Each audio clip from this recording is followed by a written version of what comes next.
Hello students, आज की class में हम नाउन के बारे में पढ़ेंगे। आज की क्लास में हम पढ़ेंगे कि नाउन क्या होता है, नाउन के टाइप्स कौन कौन से होते हैं, उनको हम कैसे यूज करते हैं। जैसे कि आपने पढ़ा होगा कि नाउन के टाइप्स में आते हैं common noun, proper noun, abstract noun, material noun, concrete noun, countable, uncountable noun, noun of address, attributive और प्रेडिकेटिव नाउन। तो इन सब के बारे में हम आज की इस वीडियो में पढ़ने वाले हैं। इसके अलावा हम एक नाउन का सेंटेंस में क्या फंक्शन होता है, क्या रोल प्ले करता है नाउन, हम नाउन को एक सेंटेंस में कैसे यूज करते हैं, ठीक है। तो ये सब कुछ आज की इस वीडियो में हम पढ़ने वाले हैं।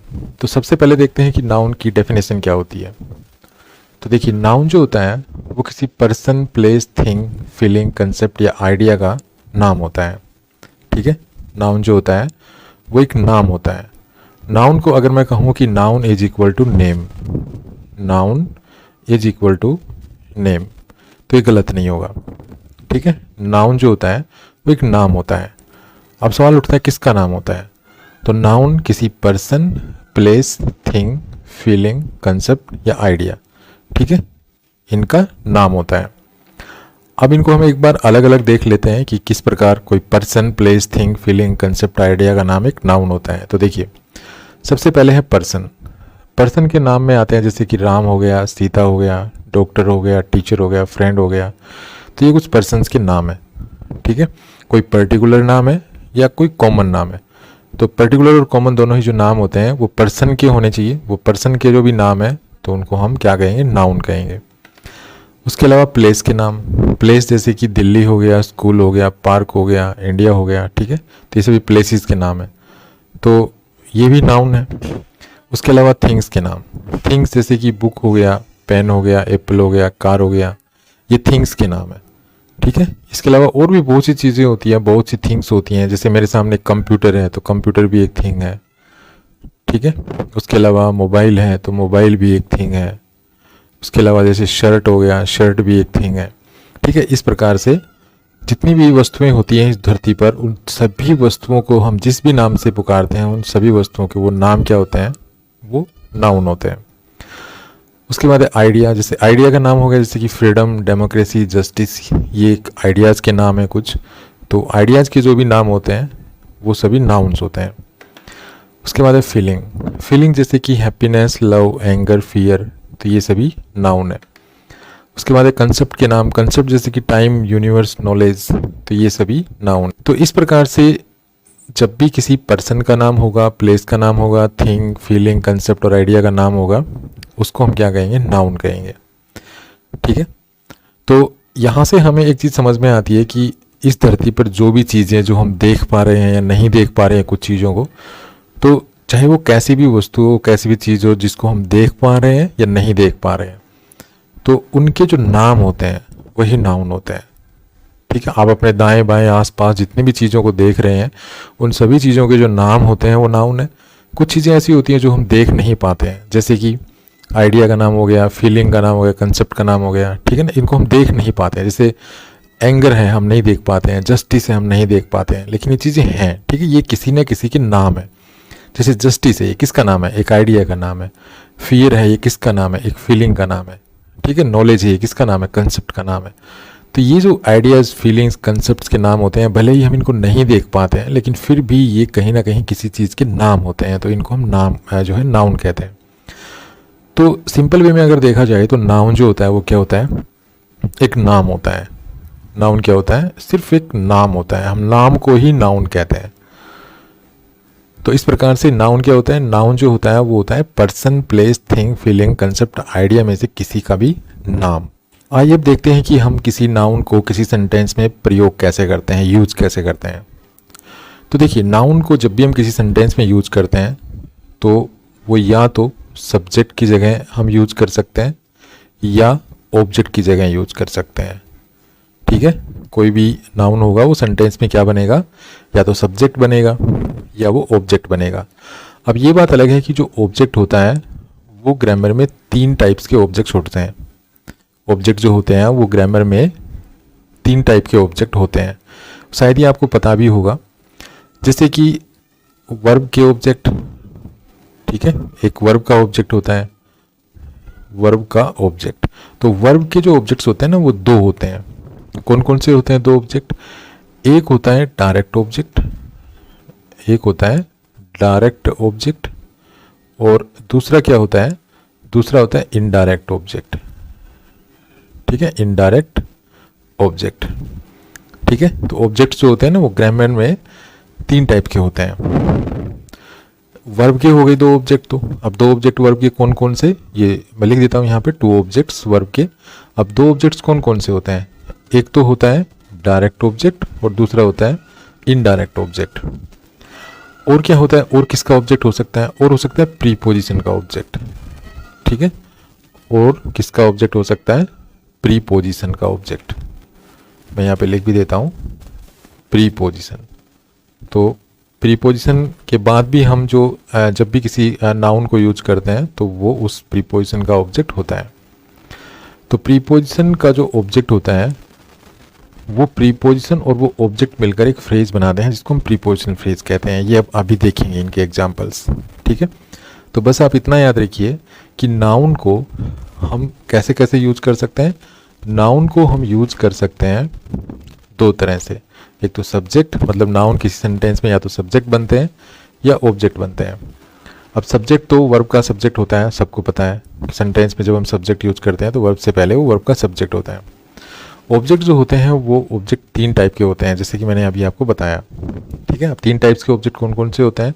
डायरेक्ट ऑब्जेक्ट, इनडायरेक्ट ऑब्जेक्ट और ऑब्जेक्ट ऑफ प्रीपोजिशन। ठीक है, डायरेक्ट ऑब्जेक्ट, इनडायरेक्ट ऑब्जेक्ट और ऑब्जेक्ट ऑफ प्रीपोजिशन। अब डायरेक्ट और इनडायरेक्ट ऑब्जेक्ट्स होते हैं ना, ये वर्ब के होते हैं। डायरेक्ट और इनडायरेक्ट ऑब्जेक्ट जो होते हैं इनका संबंध वर्ब से होता है। और ये जो ऑब्जेक्ट ऑफ प्रीपोजिशन है ना, तो इसके तो नाम से ही पता चल रहा है कि ऑब्जेक्ट ऑफ प्रीपोजिशन क्या होगा? प्रीपोजिशन का ऑब्जेक्ट होगा। जो प्रीपोजिशन होती है और इसके बाद जो भी हम ऑब्जेक्ट यूज करते हैं, ठीक है, ये ऑब्जेक्ट यूज करेंगे, ये ऑब्जेक्ट क्या होगा? ये नाउन होगा। और ये जो डायरेक्ट ऑब्जेक्ट होगा ना, ये भी नाउन होगा। ठीक है, इनडायरेक्ट ऑब्जेक्ट होगा, ये भी नाउन होगा। ठीक है, तो नाउन को हम एज ए डायरेक्ट ऑब्जेक्ट और इनडायरेक्ट ऑब्जेक्ट भी यूज करते हैं और एक प्रीपोजिशन के ऑब्जेक्ट के रूप में भी यूज करते हैं। तो प्रीपोजिशन के बाद जो नाउन यूज करेंगे हम, वो प्रीपोजिशन का ऑब्जेक्ट कहलाएगा। ठीक है, प्रीपोजिशन के बाद जब आप नाउन यूज करेंगे वो प्रीपोजिशन का ऑब्जेक्ट कहलाएगा। और प्रीपोजिशन को हम कभी भी अकेला नहीं लिखते हैं, ये चीज़ ध्यान रखिए। ग्रामर में किसी भी सेंटेंस में जब आप प्रीपोजिशन यूज करते हैं तो उस प्रीपोजिशन का कोई ना कोई ऑब्जेक्ट जरूर होता है। ठीक है, तो प्रीपोजिशन के बाद हम जो ऑब्जेक्ट यूज करते हैं वो नाउन जो है वो प्रीपोजिशन का ऑब्जेक्ट बन सकता है। अब देखिए, ऐसा नहीं है कि नाउन ही प्रीपोजिशन का ऑब्जेक्ट बनता है। नाउन को रिप्लेस करने वाले कुछ वर्ड्स हैं जिनको हम प्रोनाउन कहते हैं, वो भी जो है प्रीपोजिशन के ऑब्जेक्ट बन सकते हैं और वो भी वर्ब के ऑब्जेक्ट बन सकते हैं। ठीक है, वो एक अलग टॉपिक है जो हम प्रोनाउन में कवर करेंगे। लेकिन अभी फिलहाल हम पढ़ रहे हैं कि नाउन का क्या रोल होता है। तो नाउन को हम सेंटेंस में सब्जेक्ट भी के रूप में भी यूज कर सकते हैं, ऑब्जेक्ट के रूप में भी यूज कर सकते हैं। और ऑब्जेक्ट 3 टाइप्स के ऑब्जेक्ट होते हैं, तीनों ही टाइप्स के ऑब्जेक्ट्स में हम नाउन का प्रयोग कर सकते हैं। ठीक है, तो मैं आपको बता रहा था कि जो प्रीपोजिशन होती है उसको हम कभी भी अकेला यूज नहीं करते हैं। ऐसे नहीं कि एक प्रीपोजिशन लिख दी और बस छोड़ दिया उसको। हर प्रीपोजिशन का, किसी भी सेंटेंस में आप प्रीपोजिशन यूज करेंगे, हर प्रीपोजिशन का अपना एक ऑब्जेक्ट होता है और हम नाउन को उस प्रीपोजिशन का ऑब्जेक्ट बना सकते हैं। अगर हमें वर्ब का डायरेक्ट ऑब्जेक्ट बनाना है तो भी हम नाउन को डायरेक्ट ऑब्जेक्ट बना सकते हैं। वर्ब का इनडायरेक्ट ऑब्जेक्ट बनाना है तो भी हम नाउन को वर्ब का इनडायरेक्ट ऑब्जेक्ट बना सकते हैं। ठीक है, आई होप आप यहाँ तक समझ गए होंगे।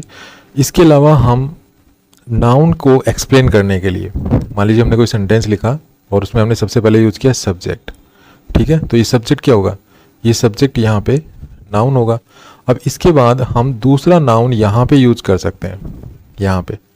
ठीक है, दूसरा नाउन इसके तुरंत बाद कोमा लगा के यहाँ यूज कर सकते हैं। अब ये जो नाउन होगा यहाँ पर, इसके बाद एक और कोमा लगाएंगे और आगे सेंटेंस बढ़ेगा। ठीक है, तो ये जो नाउन होगा ना यहाँ पर, ये नाउन, ये इस नाउन का, ये जो पहला जो नाउन है जो कि सब्जेक्ट है इस सेंटेंस का मेन सब्जेक्ट, ये इसका अपोजिटिव होगा। तो हम यहाँ पर भी एक नाउन यूज करते हैं। इस नाउन का प्रयोग हम कैसे करते हैं, क्यों करते हैं? ताकि इस नाउन को एक्सप्लेन किया जा सके। तो कई बार ऐसा होता है, ये हम अभी थोड़ी देर में एग्जाम्पल के द्वारा भी देखेंगे कि अपोजिटिव केस में हम किसी नाउन को कैसे यूज करते हैं। ठीक है, तो नाउन को हम अपोजिटिव केस में भी यूज कर सकते हैं, नाउन को हम सब्जेक्ट, देखिए कितने केसेस में हम यूज कर सकते हैं नाउन्स को। नंबर 1 सब्जेक्ट, नंबर 2 ऑब्जेक्ट, ठीक है।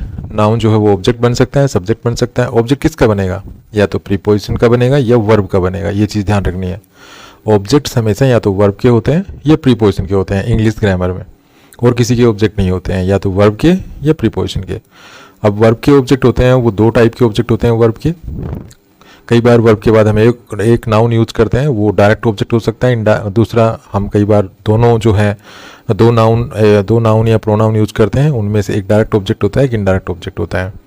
इसके एग्जाम्पल अभी हम थोड़ी देर में देखेंगे, लेकिन आप इतना याद रखिए कि जो नाउन होता है उसको हम वर्ब का डायरेक्ट ऑब्जेक्ट भी बना सकते हैं, इनडायरेक्ट ऑब्जेक्ट भी बना सकते हैं, और प्रीपोजिशन के बाद भी हम नाउन को यूज कर सकते हैं। वो ऐसे केस में वो नाउन जो है वो प्रीपोजिशन का ऑब्जेक्ट कहलाएगा, ठीक है।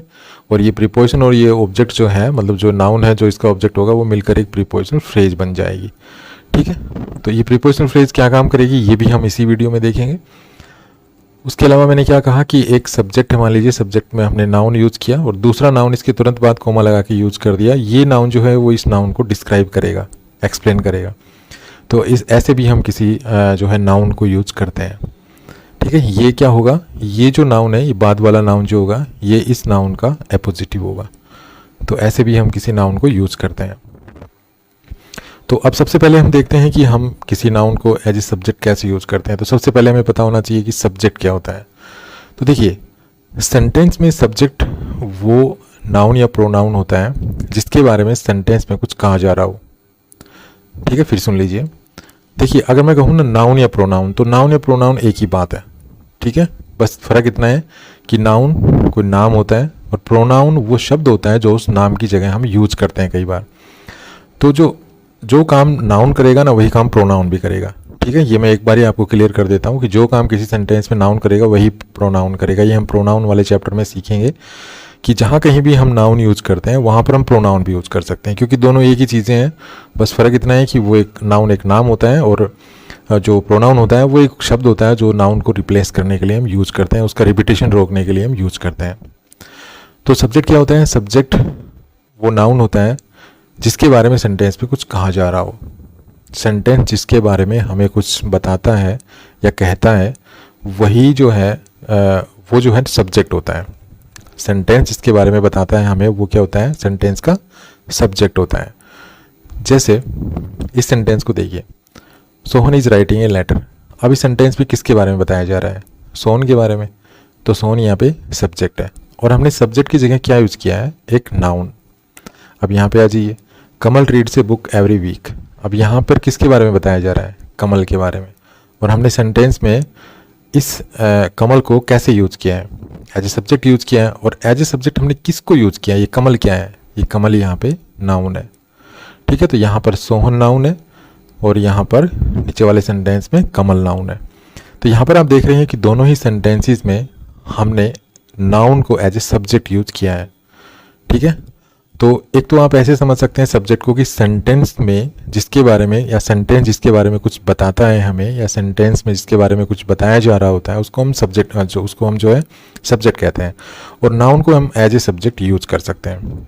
दूसरा आप ऐसे भी कह सकते हैं कि जो सेंटेंस होता है उसमें जो क्रिया को करने वाला होता है, सेंटेंस में किसी भी सेंटेंस, आप कोई भी सेंटेंस लिखेंगे उसमें क्रिया को जो करने वाला होता है, ठीक है। अगर वर्ब हमारी एक्शन वर्ब है और एक्शन को करने वाला जो डूअर है उसको हम सब्जेक्ट कहते हैं, ठीक है। तो जैसे इसमें एक्शन क्या हुआ, लिखना, लिखने का एक्शन हुआ, राइटिंग। तो इसमें लिखने का एक्शन करने वाला कौन है, कौन कर रहा है, राइटिंग का काम कौन कर रहा है, सोहन।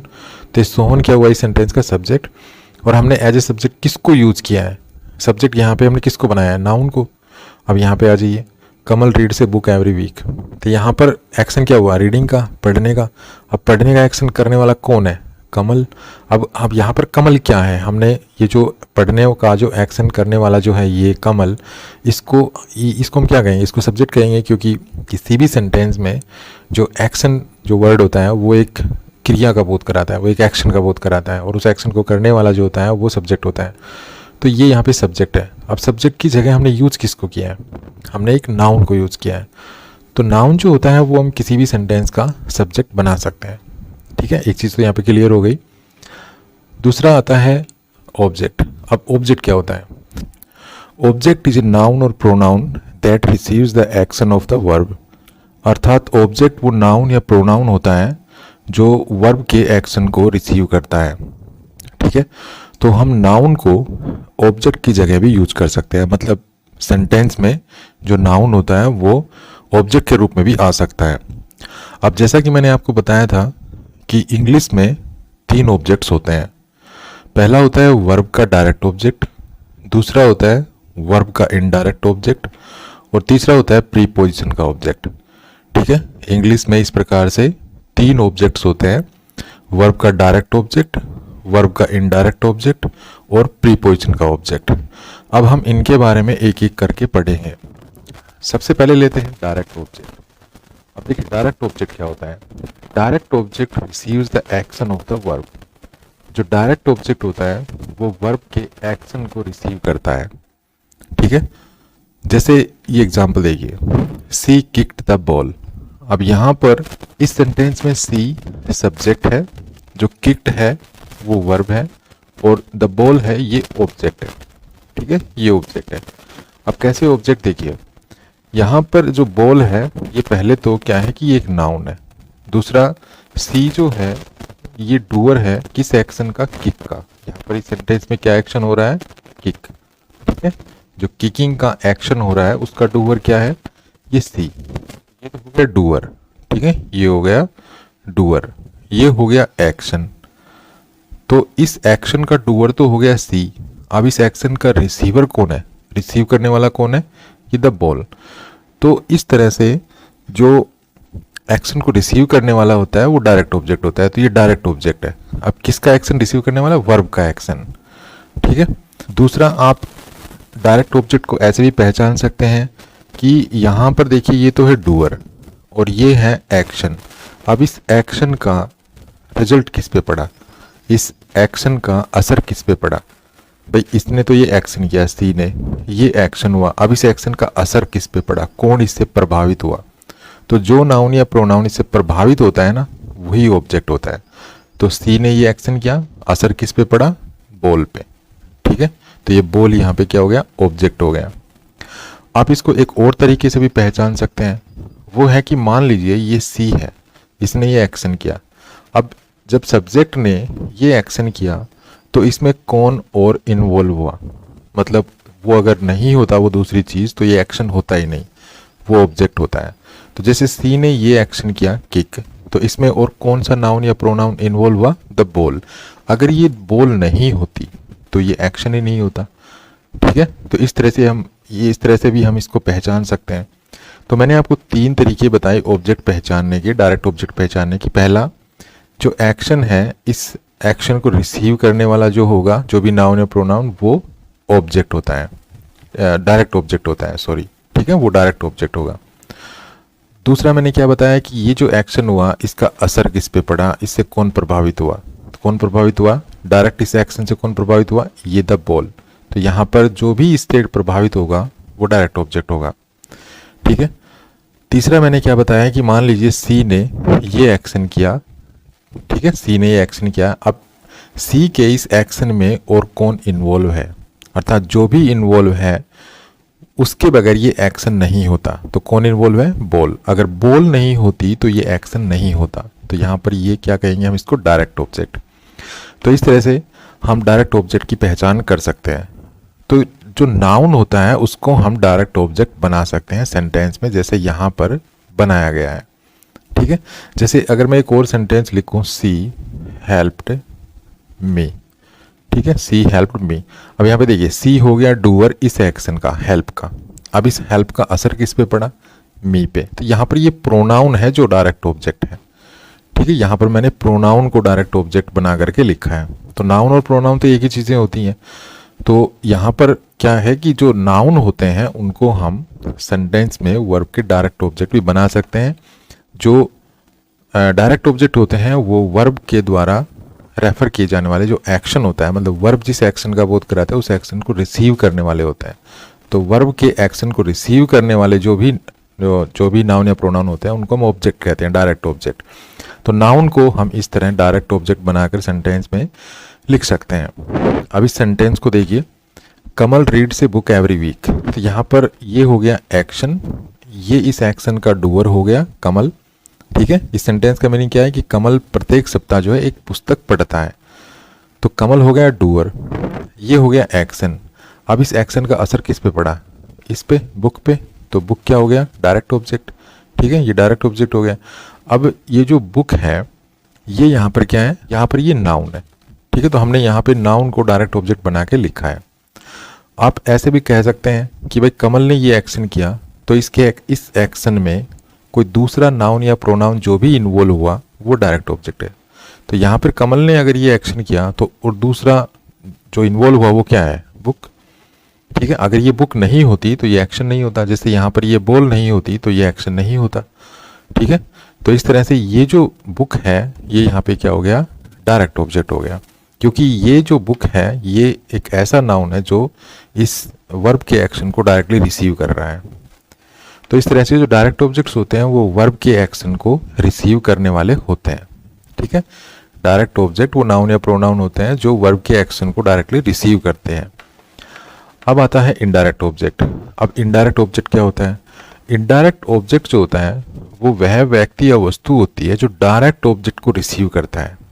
देखिए, अभी मैंने क्या बताया कि हमारे पास एक सब्जेक्ट है, उसके बाद एक वर्ब है, ठीक है, और उसके बाद हमारे पास एक ऑब्जेक्ट था जिसको हम डायरेक्ट ऑब्जेक्ट कहते थे। ये डायरेक्ट ऑब्जेक्ट क्या करता था? इस वर्ब के एक्शन को रिसीव करने वाला होता था। अभी क्या है कि ये जो इनडायरेक्ट ऑब्जेक्ट होगा, ये इस डायरेक्ट ऑब्जेक्ट को रिसीव करने वाला होता है। ठीक है, तो इसका मतलब हमारा जो सेंटेंस का स्ट्रक्चर होगा वो क्या होगा? सबसे पहले सब्जेक्ट होगा, उसके बाद वर्ब होगी, और उसके बाद ये इनडायरेक्ट ऑब्जेक्ट होगा, और उसके बाद ये डायरेक्ट ऑब्जेक्ट होगा। और ये जो इनडायरेक्ट ऑब्जेक्ट होगा ये क्या होगा? ये इस डायरेक्ट ऑब्जेक्ट को रिसीव करने वाला होगा। जैसे ये सेंटेंस देखिए, the teacher gave me a book. तो यहाँ पर टीचर हो गया सब्जेक्ट। ठीक है, ये टीचर ने ये एक्शन किया। अब इस एक्शन को रिसीव करने वाला, ये जो एक्शन है ना, ये जो वर्ब है, इस वर्ब का जो ये एक्शन हुआ गिविंग का, ये गिविंग का जो एक्शन हुआ इसको रिसीव करने वाला कौन है? इसको रिसीव करने वाला है बुक। तो ये हो गया हमारा डायरेक्ट ऑब्जेक्ट, क्योंकि हमने अभी पढ़ा था कि वर्ब के एक्शन को रिसीव करने वाला होता है डायरेक्ट ऑब्जेक्ट। अब इस डायरेक्ट ऑब्जेक्ट को रिसीव करने वाला क्या है? अर्थात ये टीचर ने ये बुक जब दी तो किसको दी? कमल को। ये किसको रिसीव हुई? ये बुक किसको रिसीव हुई? इस कमल को। तो ये जो डायरेक्ट ऑब्जेक्ट है बुक, ये रिसीव किसको हुई? वो जो है इनडायरेक्ट ऑब्जेक्ट है। तो यहाँ पर कमल को रिसीव हुई, तो यहाँ पर ये हो गया इनडायरेक्ट ऑब्जेक्ट। ठीक है, तो इस तरह से जो डायरेक्ट ऑब्जेक्ट होता है वो तो वर्ब के एक्शन को रिसीव करता है। मैं यहाँ पे लिख भी देता हूँ, डायरेक्ट ऑब्जेक्ट वर्ब के एक्शन को रिसीव करता है। वर्ब के एक्शन को रिसीव करता है। ठीक है, रिसीव करता है।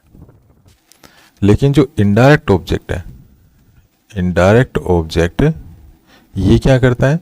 इनडायरेक्ट ऑब्जेक्ट डायरेक्ट ऑब्जेक्ट को रिसीव करता है। डायरेक्ट ऑब्जेक्ट को रिसीव करता है। ठीक है, रिसीव करता है। बस ये चीज़ आपको ध्यान रखनी है। डायरेक्ट ऑब्जेक्ट वर्ब के एक्शन को रिसीव करता है, इनडायरेक्ट ऑब्जेक्ट डायरेक्ट ऑब्जेक्ट को रिसीव करता है। तो इस तरह से हमने देखा कि the proper noun Kamal is receiving the direct object book. ठीक है, which receives the action of the verb give. तो यहाँ पर इसका क्या मतलब हुआ? जो मैंने आपको अभी बता ही दिया कि भाई जो कमल है ये एक ऐसा प्रॉपर नाउन है जो डायरेक्ट ऑब्जेक्ट को रिसीव कर रहा है। डायरेक्ट ऑब्जेक्ट मतलब ये बुक, और ये बुक एक ऐसा नाउन है जो किसको रिसीव कर रहा है? इस वर्ब के एक्शन को। तो यहाँ पर हमने देखा कि जो डायरेक्ट ऑब्जेक्ट है उसकी जगह भी हम नाउन यूज कर सकते हैं। जो डायरेक्ट ऑब्जेक्ट है उसकी जगह भी हम नाउन यूज कर सकते हैं, और जो इनडायरेक्ट ऑब्जेक्ट है उसकी जगह भी हम नाउन यूज कर सकते हैं। तो नाउन को हम डायरेक्ट ऑब्जेक्ट भी बना सकते हैं और इनडायरेक्ट ऑब्जेक्ट भी बना सकते हैं। नेक्स्ट एग्जाम्पल देखिए, I sent the company an application for the job. अब इस सेंटेंस में क्या हुआ कि the noun company is receiving the direct object application. ठीक है, the noun company is receiving the direct object application. तो यहाँ पर ये जो है आई जो है ये तो सब्जेक्ट हो गया, यहाँ पर सेंट जो है ये एक्शन है, मतलब ये वर्ब है तो ये एक्शन का बोध करा रहा है, ये बता रहा है कि क्या एक्शन हुआ। अब एक्शन तो हुआ सेंड का, मतलब भेजने का। अब इससे डायरेक्ट जो है प्रभावित कौन हुआ, इस एक्शन से डायरेक्ट प्रभावित कौन हुआ, अर्थात इस एक्शन को रिसीव करने वाला कौन है, एप्लीकेशन। ठीक है, आई सेंट द एप्लीकेशन, मैंने मतलब आई सेंट एन एप्लीकेशन, मैंने एप्लीकेशन भेजी, क्या भेजी, एप्लीकेशन। अब इस एप्लीकेशन को रिसीव करने वाला कौन है, कोई दूसरा नाउन या प्रोनाउन होगा जो इस एप्लीकेशन को रिसीव करने वाला है, वही इनडायरेक्ट ऑब्जेक्ट बनेगा। तो यहाँ पर इसको रिसीव करने वाला कौन है, कंपनी। तो यहाँ पर ये जो कंपनी है ना, ये ये इनडायरेक्ट ऑब्जेक्ट है, और ये जो एन एप्लीकेशन है, एप्लीकेशन, ये हमारे पास डायरेक्ट ऑब्जेक्ट है। ठीक है, तो इस तरह से इनडायरेक्ट ऑब्जेक्ट्स जो हैं वो डायरेक्ट ऑब्जेक्ट्स को रिसीव करने वाले होते हैं। तो एक बार फिर से मैं आपको यहाँ पर रिमाइंड करा देना चाहता हूँ। देखिए, ये तो हो गया सब्जेक्ट, ये हो गया एक्शन। ठीक है, ये एक्शन हुआ, मतलब ये हमारी वर्ब है।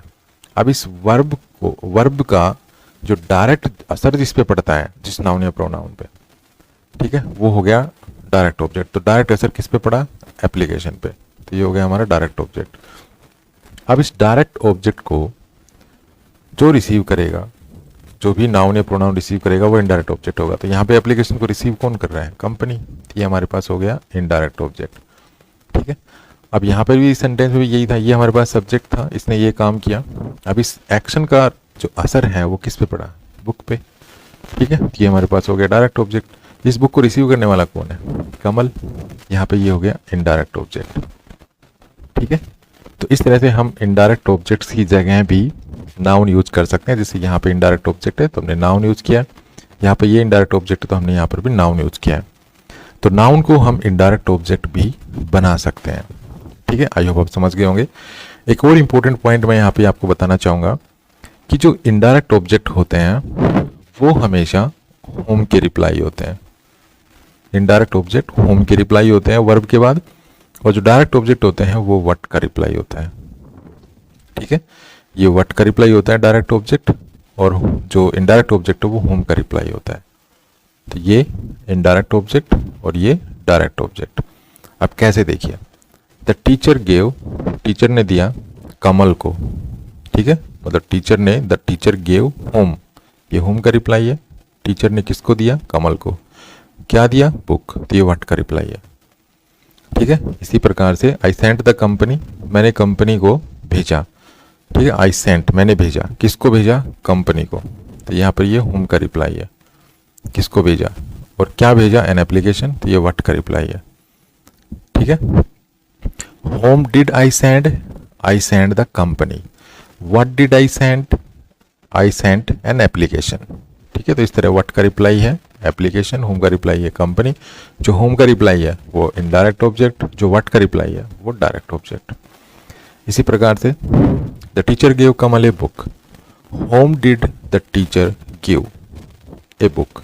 तो whom did the teacher give a book, answer मिलेगा हमें कमल। तो कमल हो गया इनडायरेक्ट ऑब्जेक्ट।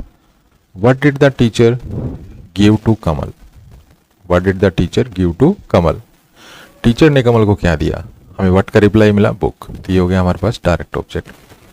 तो इस तरह से डायरेक्ट ऑब्जेक्ट इनडायरेक्ट ऑब्जेक्ट्स होते हैं, और यहाँ पर हमें ये पता चलता है कि हम डायरेक्ट ऑब्जेक्ट और इनडायरेक्ट ऑब्जेक्ट को मतलब डायरेक्ट ऑब्जेक्ट और इनडायरेक्ट ऑब्जेक्ट किसको बना सकते हैं, नाउन को। हालांकि हम प्रोनाउन को भी बना सकते हैं, क्योंकि हम इस वीडियो में नाउन के बारे में पढ़ रहे हैं, इसलिए हम ये पढ़ रहे हैं कि भाई नाउन को हम इनडायरेक्ट ऑब्जेक्ट भी बना सकते हैं और डायरेक्ट ऑब्जेक्ट भी बना सकते हैं। उसके बाद आता है ऑब्जेक्ट्स ऑफ प्रीपोजिशन। भाई जो नाउन होते हैं उनको हम प्रीपोजिशन के ऑब्जेक्ट भी बना सकते हैं, ये भी हमने सीखा था। ठीक है, क्योंकि ऑब्जेक्ट 3 टाइप के होते हैं, डायरेक्ट ऑब्जेक्ट, इनडायरेक्ट ऑब्जेक्ट और ऑब्जेक्ट्स ऑफ प्रीपोजिशन, मतलब प्रीपोजिशन के ऑब्जेक्ट। तो नाउन जो होते हैं उनको हम प्रीपोजिशन के ऑब्जेक्ट भी बना सकते हैं। जब हम प्रीपोजिशन को लिखते हैं, देखिए कहीं पर भी जब भी आप प्रीपोजिशन लिखेंगे तो प्रीपोजिशन को अकेला नहीं छोड़ते हैं हम, प्रीपोजिशन के बाद कोई नाउन जरूर लिखते हैं, नाउन हो या प्रोनाउन दोनों आ सकते हैं। ठीक है, प्रीपोजिशन जब भी हम यूज करते हैं किसी सेंटेंस में तो उस प्रीपोजिशन के बाद हम नाउन या प्रोनाउन जरूर यूज करते हैं। बिना नाउन या प्रोनाउन के हम प्रीपोजिशन नहीं लिख पाते हैं। और ये जो नाउन या प्रोनाउन होता है ये इस प्रीपोजिशन का ऑब्जेक्ट कहलाता है। ठीक है, ये जो नाउन या प्रोनाउन होगा ये इस प्रीपोजिशन का ऑब्जेक्ट कहलाएगा। दूसरी इंपॉर्टेंट चीज़ कि ये जो प्रीपोजिशन और जो नाउन या प्रोनाउन ये जो बनेगा, ये पूरी जो फ्रेज बनेगी, इसको हम कहते हैं प्रीपोजिशनल फ्रेज। प्रीपोजिशनल फ्रेज कहते हैं इसको, ठीक है। अब ये प्रीपोजिशनल फ्रेज क्या करती है, ये प्रीपोजिशनल फ्रेज एडजेक्टिव का काम भी करती है, ये एडजेक्टिव का काम भी करेगी और ये एडवर्ब का काम भी करेगी, ठीक है। ये एडजेक्टिव और एडवर्ब दोनों में से किसी का भी काम कर सकती है, ठीक है। तो इस तरह से ऑब्जेक्ट्स के बाद हम नाउन यूज कर सकते हैं जो उस प्रीपोजिशन के ऑब्जेक्ट बनते हैं। जैसे एग्जांपल देखिए, माई mother is working in the kitchen. अब यहाँ पर ये सब्जेक्ट है माई मदर, ये यहाँ पे वर्ब है इज वर्किंग, ठीक है, और ये यहाँ पर इन द किचन। तो यहाँ पर देख पा रहे हैं इन यहाँ पे क्या है, प्रीपोजिशन। अब प्रीपोजिशन के बाद हमने लिखा है किचन को, तो ये किचन जो है ये यहाँ पे नाउन है, ठीक है। ये प्रीपोजिशन का ऑब्जेक्ट है वैसे तो, क्योंकि प्रीपोजिशन के बाद हमने नाउन यूज किया, तो प्रीपोजिशन के बाद आने वाला नाउन या प्रोनाउन क्या होता है, उस प्रीपोजिशन का ऑब्जेक्ट। तो यहाँ पर ये ऑब्जेक्ट है और ऑब्जेक्ट की जगह हमने क्या यूज किया, नाउन। तो इस तरह से हम नाउन को प्रीपोजिशन का ऑब्जेक्ट भी बना सकते हैं। अब यहाँ पर ये जो इन द किचन जो फ्रेज बनी, ठीक है, ये जो इन द किचन फ्रेज बनी, ये फ्रेज यहाँ पर क्या है, इस फ्रेज को क्या कहेंगे, जैसे कि मैंने आपको बताया था, प्रीपोजिशन प्लस नाउन या प्रोनाउन जो भी होगा उसको क्या कहेंगे, प्रीपोजिशनल फ्रेज। तो यहाँ पर ये है प्रीपोजिशनल फ्रेज, ठीक है, ये प्रीपोजिशनल फ्रेज है। अब जाहिर सी बात है, अगर ये प्रीपोजिशनल फ्रेज है तो ये या तो एडजेक्टिव का काम करेगी या एडवर्ब का काम करेगी। तो ये जानने के लिए कि ये एडजेक्टिव का काम कर रही है या एडवर्ब का काम कर रही है, आपको एडजेक्टिव और एडवर्ब के बारे में पता होना चाहिए, ठीक है, तभी तो आप ये कह पाएंगे कि भाई ये किसका काम कर रही है। तो देखिए, माई मदर इज़ वर्किंग, मेरी माँ काम कर रही है। अब कहाँ काम कर रही है, इन द किचन, ये वेयर का रिप्लाई है, ठीक है, ये हमें वेयर का रिप्लाई दे रहा है कि भाई मेरी माँ कहाँ काम कर रही है। तो जो भी वेयर के रिप्लाईज होते हैं वो एडवर्ब्स होती हैं, ठीक है, तो ये एडवर्ब फ्रेज है। अब यहाँ पर देखिए इस सेंटेंस में, the man with the bag is my uncle. अब यहाँ पर ये है हमारा सब्जेक्ट द मैन। अब यहाँ पर आप इस फ्रेज को देखिए, इस फ्रेज में क्या है, ये प्रीपोजिशन है और इस प्रीपोजिशन के बाद बैग जो है वो हमारा नाउन है, ठीक है। अर्थात ये जो नाउन है ये क्या हो गया, ये इस प्रीपोजिशन का ऑब्जेक्ट हो गया, प्रीपोजिशन का ऑब्जेक्ट कहेंगे हम इसको। तो ये प्रीपोजिशनल फ्रेज है। अब इस प्रीपोजिशनल फ्रेज का काम क्या है, पहली बात तो ये हमें डिसाइड हो गया कि हमारी प्रीपोजिशनल फ्रेज है, ठीक है। अब ये प्रीपोजिशनल फ्रेज जैसे कि यहाँ पे एक एडवर्ब का काम कर रही है ये प्रीपोजिशनल फ्रेज, तो यहाँ पर भी ये प्रीपोजिशनल फ्रेज जो है या तो एडजेक्टिव होगी या एडवर्ब होगी। तो ये कैसे डिसाइड करेंगे, तो यहाँ पर हमें दिख रहा है कि ये जो प्रीपोजिशनल फ्रेज है हमारी, ये इस मैन के बारे में हमें एक्स्ट्रा इन्फॉर्मेशन दे रही है। मैन क्या है, मैन एक नाउन है। तो जो भी इंग्लिश ग्रामर में जो भी किसी नाउन या प्रोनाउन के बारे में एक्स्ट्रा इन्फॉर्मेशन दे उसको हम एडजेक्टिव कहते हैं। तो यहाँ पर ये जो फ्रेज है विद द बैग, ये यहाँ पर एडजेक्टिव फ्रेज है, ठीक है, ये यहाँ पर एडजेक्टिव का काम कर रही थी, एडजेक्टिव फ्रेज है। यहाँ पर ये एडवर्ब का काम कर रही थी, तो ये एडवर्ब फ्रेज है, ठीक है। तो आप यहाँ पे चाहे इसको प्रीपोजिशनल फ्रेज कह लीजिए, चाहे आप एडवर्ब फ्रेज कह लीजिए, यहाँ पे आप चाहे इसको प्रीपोजिशनल फ्रेज कह लीजिए, चाहे आप इसको एडजेक्टिव फ्रेज कह लीजिए। लेकिन प्रीपोजिशनल फ्रेज तो हम दोनों को कह सकते हैं, ये भी प्रीपोजिशनल फ्रेज है, ये भी प्रीपोजिशनल फ्रेज है, ठीक है। लेकिन आप दोनों को एडजेक्टिव या एडवर्ब नहीं कह सकते। ये एडवर्ब भी होगी, ये एडजेक्टिव भी होगी। प्रीपोजिशनल तो दोनों को कह सकते हैं, लेकिन क्योंकि प्रीपोजिशनल फ्रेज जो है वो एडजेक्टिव एडवर्ब का काम करती हैं, तो फिर आगे आगे हम उसको आगे जो है उसको अलग अलग टाइप से डिवाइड करेंगे उसके यूज़ के अकॉर्डिंग, ठीक है। तो आई होप आप यहाँ पे समझ गए होंगे कि हम जो नाउन होता है उसको हम प्रीपोजिशन का ऑब्जेक्ट भी बना सकते हैं। जैसे यहाँ पे किचन को हमने बनाया, किचन नाउन है, और यहाँ पर इस फ्रेज में विद द बैग में हमने इस प्रीपोजिशन का ऑब्जेक्ट बनाया बैग को, ये बैग क्या है, नाउन। तो यहाँ पर किचन और नाउन, किचन और बैग ये दोनों नाउन है जिनको हमने प्रीपोजिशन का ऑब्जेक्ट बनाया। यहाँ से हमें सीखने को मिलता है कि जो नाउन्स होते हैं उनको हम प्रीपोजिशन का ऑब्जेक्ट भी बना सकते हैं, ठीक है। तो इस तरह से ऑब्जेक्ट्स 3 टाइप के होते हैं, वर्ब का डायरेक्ट ऑब्जेक्ट, वर्ब का इनडायरेक्ट ऑब्जेक्ट और प्रीपोजिशन का ऑब्जेक्ट, ठीक है।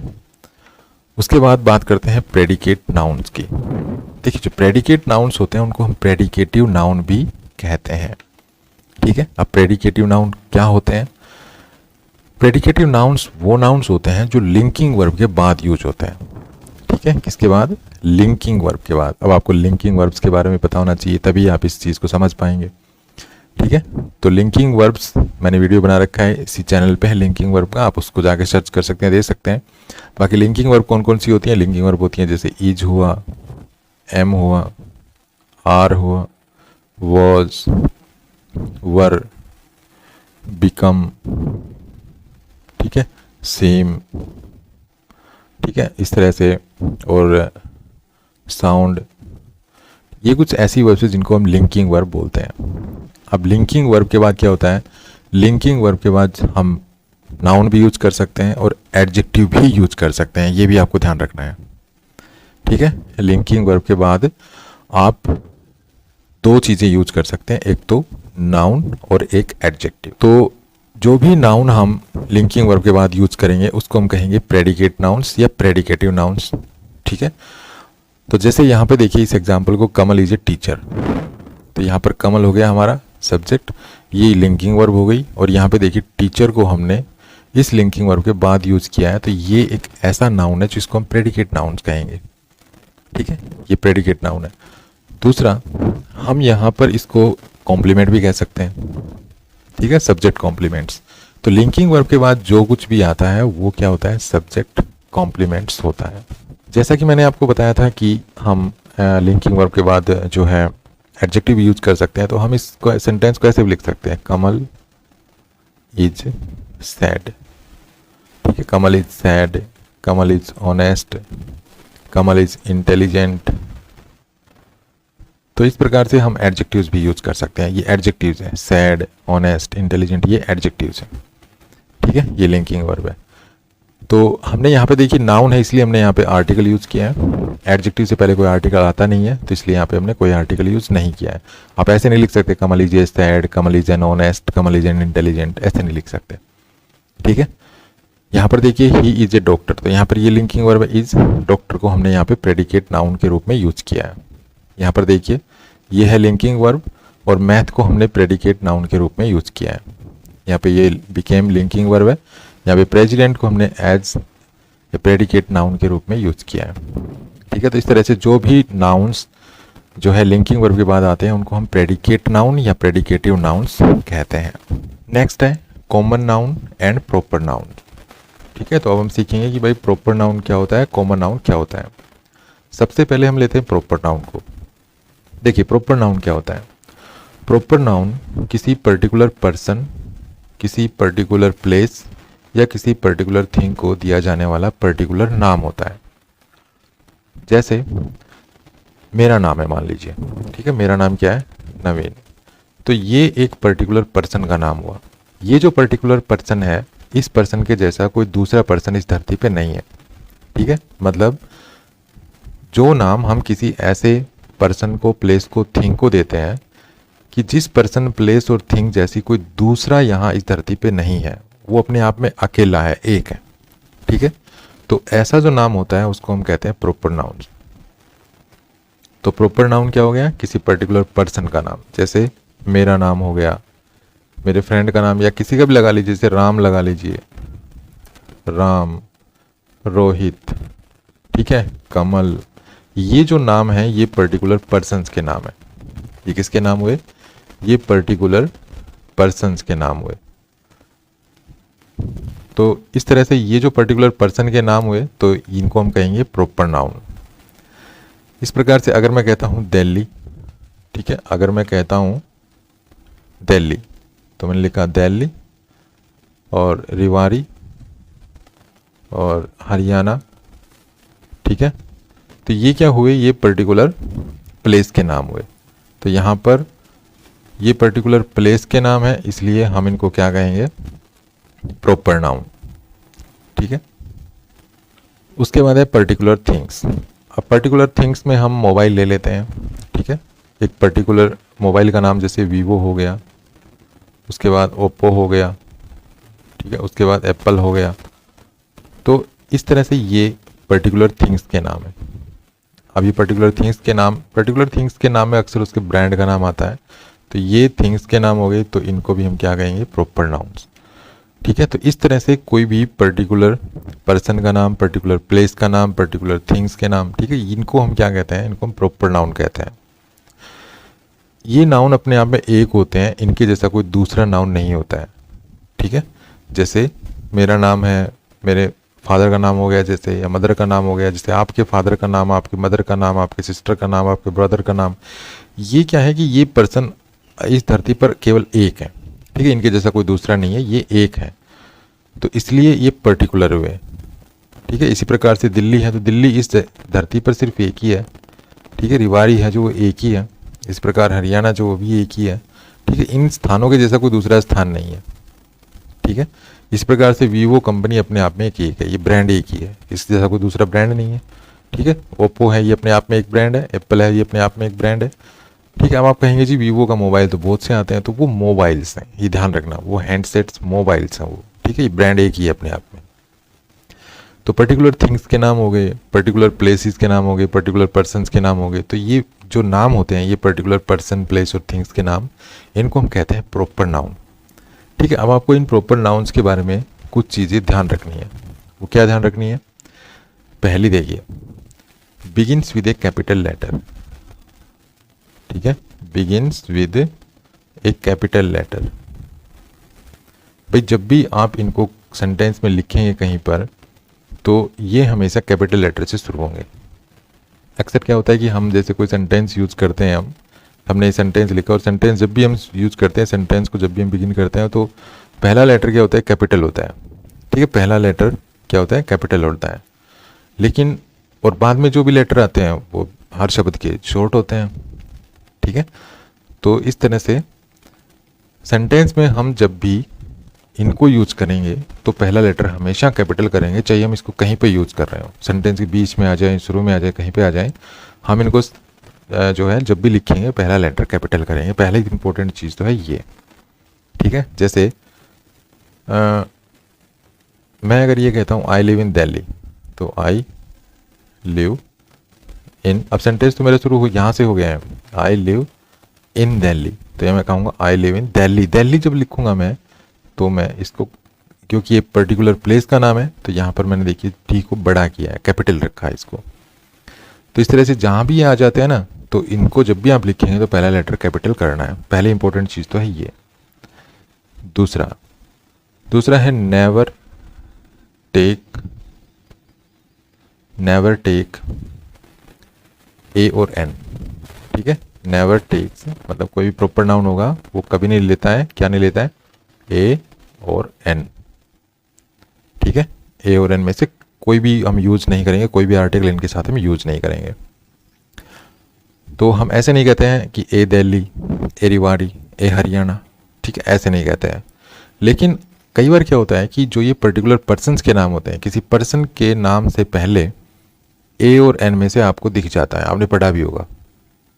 वहाँ पर वो प्रॉपर नाउन नहीं होता है, वहाँ पर उसको as a common noun use किया गया होता है। ठीक है, तो इसका मैं आपको एक एग्जाम्पल दिखाता हूँ, आपको सामने एक एग्जाम्पल लिखकर उसके द्वारा आपको समझाता हूँ इस चीज़ को भी। देखिए, मैंने एक सेंटेंस लिखा यहाँ पर, क्या सेंटेंस लिखा कि my teacher is a Hitler. ठीक है, my teacher is a Hitler, ये लिखा मैंने। अब यहाँ पे क्या हो रहा है कि हिटलर जो है एक पर्टिकुलर पर्सन का नाम है। ठीक है, ये जो हिटलर है ये एक पर्टिकुलर पर्सन का नाम है। पहले एक शासक हुआ करता था इस नाम का, जो काफ़ी क्रूअल था, अत्याचारी हुआ करता था। हिटलर के नाम से शायद आप जानते भी होंगे, आप परिचित होंगे हिटलर नाम से। तो ये यहाँ पर देखिए प्रॉपर नाउन है हिटलर, क्योंकि एक पर्टिकुलर पर्सन का नाम है, तो ये प्रॉपर नाउन हुआ। अब इससे पहले देखिए आर्टिकल रख दिया ए। अब ये गलत नहीं है, ठीक है, ये गलत नहीं है यहाँ पे। लेकिन जैसा कि मैंने यहाँ आपको बताया कि भाई प्रॉपर नाउन से पहले तो हम कोई आर्टिकल रखते नहीं है, लेकिन यहाँ पर तो लिख दिया। तो यहाँ पर इसको इसलिए रखा है क्योंकि यहाँ पर ए हिटलर के द्वारा यहाँ पर ये बताना चाह रहा है कि माई टीचर में कैसे गुण है। ठीक है, मतलब आप जो है ना, किसी प्रॉपर नाउन से पहले अगर कोई आर्टिकल रखा है तो वहाँ पर कहीं ना कहीं कंपैरिजन हो रहा होगा। ठीक है, कहीं ना कहीं उस प्रॉपर नाउन का कंपैरिजन हो रहा होगा किसी दूसरे नाउन से। जैसे यहाँ पर हिटलर का कंपैरिजन हो रहा है टीचर से, मतलब आप ये कह लीजिए टीचर का कंपैरिजन हो रहा है हिटलर से। ठीक है, टीचर का कंपैरिजन किससे हो रहा है? हिटलर से। तो जिससे कंपैरिजन होता है ना, जिस भी मान लीजिए मैं कंपैरिजन कर रहा हूँ अपना किसी से भी, किसी दूसरे पर्सन से, तो मैं उस पर्सन को कॉमन नाउन बना के लिखूंगा और उस पर्सन से पहले मैं आर्टिकल लिख दूंगा। ठीक है, जैसे मान लीजिए मेरा कोई फ्रेंड है सोहन, अब मैंने लिखा सोहन। अब मैं इस सोहन की तुलना करना चाहता हूँ विराट कोहली से, तो सोहन इज ए विराट कोहली। ठीक है, अब ये तो प्रॉपर नाउन है क्योंकि पर्टिकुलर पर्सन का नाम है, इससे पहले फिर मैंने आर्टिकल रख दिया। तो यहाँ पर मैं सोहन की तुलना विराट कोहली से कर रहा हूँ। तो यहाँ पे मैं क्या बताना चाह रहा हूँ कि विराट कोहली में जो गुण हैं, जो करेक्टरिस्टिक्स हैं, जो स्किल्स हैं, वो मेरे फ्रेंड में भी है, सोहन में। मतलब जिसका मैं कंपैरिजन कर रहा हूँ उसमें वो स्किल है। अब किसकी स्किल्स की बात कर रहा हूँ मैं, या किसकी क्वालिटीज़ की, किसके करेक्टरिस्टिक्स की बात कर रहा हूँ, वो दूसरा नाउन जिससे पहले हमने आर्टिकल रखा है। तो यहाँ पर मैं विराट कोहली के स्किल्स की बात कर रहा हूँ कि वो एक अच्छा खिलाड़ी है, क्रिकेट प्लेयर है। तो मेरा फ्रेंड सोहन भी वैसा ही क्रिकेट प्लेयर है। यहाँ पर मैं बात कर रहा हूँ हिटलर की, भाई हिटलर जितना अत्याचारी था, इसकी जो करेक्टरिस्टिक्स थी वही मेरे टीचर में करेक्टरिस्टिक्स है। मेरा टीचर भी बहुत अत्याचारी है, क्रूर है। ठीक है, तो इस तरह से हम प्रॉपर नाउन से पहले कई बार आर्टिकल रख देते हैं और हम प्रॉपर नाउन से पहले आर्टिकल देखते भी हैं। तो ऐसा ये केस है भाई। इस केस में ही आप जो है आर्टिकल ए और एन जो है रख सकते हैं प्रॉपर नाउन से पहले, अदरवाइज आप किसी भी प्रॉपर नाउन से पहले कोई आर्टिकल यूज़ ना करें। ठीक है, ये जो ए और एन है इनको आप यूज़ ना करें। तीसरा है कि जो एक प्रॉपर नाउन है वो कभी भी प्लूरल नहीं बनता, तो नेवर बिकम्स प्लूरल। ठीक है, ये जो प्रॉपर नाउन है कभी भी प्लूरल नहीं बनेगा। अब प्लूरल इसलिए नहीं बनेगा क्योंकि इनके जैसा कोई दूसरा नहीं है। भाई कोई दूसरी चीज़ होगी धरती पे तभी तो वो प्लूरल बना सकते हैं हम उसको। जैसे पेड़ है, ट्री। अब ट्री, एक पेड़ आपके घर में भी है और बाहर जाओगे तो लाखों पेड़ मिल जाएंगे। ठीक है, तो इसके जैसा तो धरती पे कोई दूसरा है। अब मान लीजिए कोई पेड़ है, इसके जैसा धरती पे कोई दूसरा है ना, लेकिन इनके जैसा कोई दूसरा थोड़ी है धरती पे कि इनको प्लूरल बना लोगे, तो ये तो प्लूरल बनेंगे नहीं। तो ट्री का तो ट्रीज बन सकता है, बुक का बुक्स बन सकता है, क्योंकि एक ही बुक नहीं है इस दुनिया में, बहुत सारी बुक्स हैं, तो बुक का बुक्स बन जाएगा। लेकिन इनके जैसा तो कोई दूसरा है नहीं भाई। दूसरा राम, दूसरा रोहित, दूसरा कमल तो मिलेगा नहीं। नाम जरूर मिल जाएगा लेकिन इस जैसे व्यक्ति जैसा दूसरा नहीं मिलेगा। ठीक है, सेम मतलब वही नहीं मिलेगा। जैसे मैं हूँ तो मेरे जैसा कोई धरती पे थोड़ी मिल सकता है ऐसा। आप हैं, आप जैसा कोई धरती पे दूसरा थोड़ी ना मिल सकता है। ठीक है, दिल्ली जैसी कोई दूसरी जगह थोड़ी है, रेवाड़ी जैसी कोई दूसरी जगह थोड़ी है। अब कुछ प्लेसेस के नाम ऐसे होते हैं जो दो दो होते हैं। आप ये भी कहेंगे भाई दो दो प्लेसेस के नाम होते हैं। जैसे एग्जाम्पल लगा लो, एग्जाम्पल है जैसे देवास। एक देवास तो है हरियाणा में और एक देवास आई थिंक यूपी में है। ठीक है, अब जो हरियाणा वाला जो देवास है उसकी जो शेप है, जो लोकेशन है वो अलग है। ठीक है ना, वो अलग टाइप का है। और ये देवास, ये यूपी वाला, ये अलग है। तो जगह तो अलग अलग है ना, एक जैसी तो नहीं है। नाम एक सेम है, मान लीजिए नाम सेम हो गया, लेकिन ये जैसा देवास हरियाणा वाला है वैसा ही तो यूपी वाला नहीं है। या जो यूपी वाला है वो सेम हरियाणा वाला तो नहीं है। ठीक है, सेम तो नहीं है। तो इनके जैसा जो है ना दूसरा कोई होता ही नहीं है, इसलिए इनका हम प्लूरल नहीं बनाते हैं। ठीक है, प्लूरल उसी का बनता है जिसके जैसा कोई दूसरा होता है। ठीक है, तो इसका हम प्लूरल नहीं बनाते हैं। तो ये तीन चीज़ें आपको ध्यान रखनी है प्रॉपर नाउन के बारे में, कि प्रॉपर नाउन एक पर्टिकुलर पर्सन का नाम होता है। ठीक है, पर्टिकुलर पर्सन का, प्लेस का, थिंग्स के नाम होते हैं। प्रॉपर नाउन का पहला लेटर हमेशा कैपिटल होता है जहाँ भी हम इसको लिखते हैं। और प्रॉपर नाउन से पहले हम कभी भी ए और एन नहीं लगाते हैं। ए और एन कब लगाते हैं ये मैंने आपको यहाँ पे समझा दिया। ठीक है, उसके बाद है प्रॉपर नाउन्स का कभी भी प्लूरल नहीं बनता है। उसके बाद बात करते हैं हम कॉमन नाउन की। ठीक है, कॉमन नाउन की। अब कॉमन नाउन क्या होते हैं, देखिए, जो नाउन्स जनरल पीपल, ठीक है, जो nouns general people, general places और जनरल थिंग्स इनका बोध कराते हैं, उन्हें हम कॉमन नाउन्स कहते हैं। उन्हें हम क्या कहते हैं, कॉमन नाउन। ठीक है, ये वे नाउन्स होते हैं जो उन पीपल, प्लेसेस और थिंग्स का बोध कराते हैं जो अन्य पीपल, प्लेसेस और थिंग्स के बीच सामान्य होती हैं। दूसरे शब्दों में हम कॉमन नाउन वह नाम होता है जो हम एक जैसी दिखने वाली किसी भी व्यक्ति, वस्तु या स्थान को दे सकें। ठीक है, कॉमन नाउन वह नाम होता है जो हम एक जैसी दिखने वाली किसी भी व्यक्ति, वस्तु, स्थान को दे सकें। तो आप ऐसे कह सकते हैं कि जो कॉमन नाउन होता है ये कॉमन नेम होता है जो हम एक जैसी दिखने वाली किसी भी वस्तु को दे सकें। जैसे ये पेड़ है, ठीक है, ये पेड़ है, अब ये भी पेड़ है और ये भी पेड़ है, ठीक है, ये सारे एक जैसे दिखते हैं, तो इनको हम सभी को एक नाम दे सकते हैं। भाई उस नाम से किसी को भी बुला लो या वो नाम किसी के ऊपर भी अप्लाई कर दो। जैसे मैंने कहा ट्री, अभी किसी पे भी अप्लाई कर दो, इस पे कर दो, इस पे कर दो, इस पे कर दो, ठीक है। तो ये इन तीनों का कॉमन नेम हो गया। अब एक मोबाइल है वीवो का, एक मोबाइल यहाँ पे लिख देता हूँ मैं वीवो, ठीक है। एक मोबाइल है एप्पल का, तो यहाँ पे लिख देता हूँ मैं एप्पल। एक मोबाइल है ओप्पो का, तो यहाँ पे लिख देता हूँ मैं ओप्पो, ठीक है, ये मैंने ओप्पो लिख दिया। अब ये तो वीवो का है, ठीक है, ये एप्पल का है, तो इसको मैं वीवो नहीं कह सकता। ये जो एप्पल का है ना, इसको मैं वीवो नहीं कह सकता, और वीवो को मैं एप्पल नहीं कह सकता। और जो ओप्पो है इसको मैं ओप्पो ही कहूँगा, इसको मैं वीवो या एप्पल नहीं कह सकता, ठीक है। मतलब इनको अगर पर्टिकुलर नेम है तो मैं पर्टिकुलर नेम से ही जानूंगा इनको।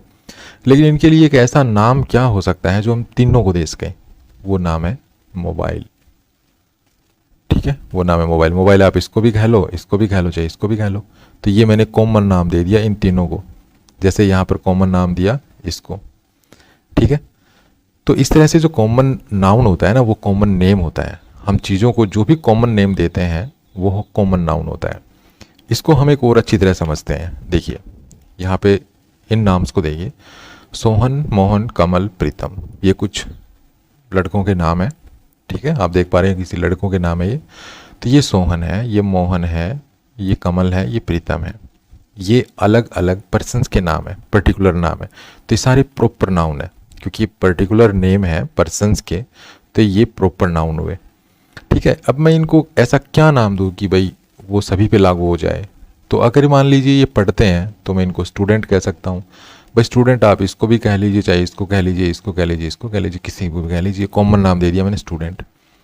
तो स्टूडेंट कॉमन नाउन हो गया। इस प्रकार से बॉय, मैं बॉय इसको भी कह सकता हूँ, इसको भी कह सकता हूँ, इसको भी, ठीक है। आप किसी को भी बॉय कह लीजिए, तो यहाँ पे बॉय कॉमन नाउन हो गया। इसी प्रकार से ये देखिए हरियाणा, पंजाब, राजस्थान, बिहार, उत्तर प्रदेश, ये यहाँ पे क्या है, ये सारे स्टेट्स के नाम है। अभी पर्टिकुलर स्टेट्स के नाम है, ठीक है, पर्टिकुलर स्टेट्स के नाम है, पर्टिकुलर प्लेसेस के नाम है, आप ऐसे कैसे भी कह सकते हैं।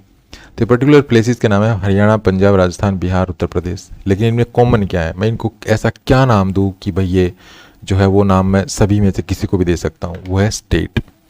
आप स्टेट इसको भी कह सकते हैं, जो स्टेट है वो आप इसको भी कह सकते हैं, इसको भी, इसको भी, इसको भी और इसको भी, ठीक है। तो ये कॉमन नाउन हो गया। इसके बाद देखिए इनको रेवाड़ी, भिवानी, गुरुग्राम, हिसार, रोहतक, ये भी पर्टिकुलर प्लेसेस के नाम है, ठीक है। रेवाड़ी, भिवानी, गुरुग्राम, हिसार, रोहतक, ये पर्टिकुलर प्लेसेस के नाम है। अब इनमें क्या चीज़ कॉमन है, इनको मैं ऐसा क्या नाम दूं, फिलहाल तो ये प्रॉपर नाउन है क्योंकि पर्टिकुलर प्लेसेस के नाम है, लेकिन इनको मैं ऐसा क्या नाम दूं कि जो सभी पे लागू हो जाए, मैं किसी को भी कह लूं। तो ये है डिस्ट्रिक्ट। आप डिस्ट्रिक्ट इसको भी कह सकते हैं, इसको भी, इसको भी, इसको भी और इसको भी कह सकते हैं। तो डिस्ट्रिक्ट क्या हो गया, ये कॉमन नाउन हो गया क्योंकि ये एक इन सभी के लिए कॉमन नेम है। इसी प्रकार से हिंदी, इंग्लिश, उर्दू, तमिल, चाइनीज़, ये पर्टिकुलर लैंग्वेजेस के नाम है, ठीक है, ये पर्टिकुलर लैंग्वेजेस के नाम है। अब लैंग्वेजेस के नाम है तो ये प्रॉपर नाउन हुए, सीधी सी बात है, ठीक है। तो क्योंकि ये प्रॉपर नाउन है, ये पर्टिकुलर लैंग्वेजेस के नाम है, तो इनका फर्स्ट लेटर हमेशा कैपिटल आएगा। अब इनको भी मैं ऐसा क्या नाम दूं कि जो मैं सभी को दे सकता हूँ, वो है लैंग्वेज।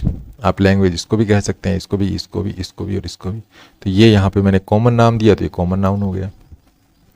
तो इस प्रकार से ये जो स्टूडेंट है ये कॉमन नेम है, किसका, इनका, तो ये कॉमन नाउन हो गया। बॉय जो है ये इनका कॉमन नेम है, मैं इनको कॉमन नाउन, ये जो है इनको सभी को मैं ये बॉय कह सकता हूँ। मान लीजिए सभी किसी स्कूल में पढ़ाते हैं, सोहन भी, मोहन भी, कमल भी, प्रीतम भी किसी स्कूल में पढ़ाते हैं, तो मैं इनको क्या कह सकता हूँ, एक कॉमन नेम क्या दे सकता हूँ, टीचर। तो टीचर कॉमन नाउन हो गया, ठीक है। इसी प्रकार से ये प्लेसेस के नाम है हरियाणा, पंजाब, राजस्थान, बिहार, उत्तर प्रदेश। अब मैं इनको एक कॉमन नाम दे देता हूँ, मैं उस नाम से वो नाम किसी पे भी लिख दूँ, वो नाम किसी पे भी अप्लाई कर दूँ, वो है स्टेट, ठीक है। तो स्टेट कॉमन नाउन हो गया। इसी प्रकार से ये कॉमन नेम है इनका, ठीक है, इनका कॉमन नेम है तो ये कॉमन नाउन हो गया। अब इनका कॉमन नेम क्या है, लैंग्वेज, तो ये कॉमन नाउन हो गया। तो इस प्रकार जो कॉमन नेम होता है वो जो कॉमन नाउन होता है वो कॉमन नेम होता है, ठीक है, जनरल नेम होता है, जो भी जनरल नाम होता है वही कॉमन नाउन होता है, आप इस तरह से समझ सकते हैं। उसके बाद बात करते हैं नाउन ऑफ एड्रेस। देखिए, जब भी हम किसी नाउन का प्रयोग किसी व्यक्ति या समूह को एड्रेस करने के लिए करते हैं, जब भी हम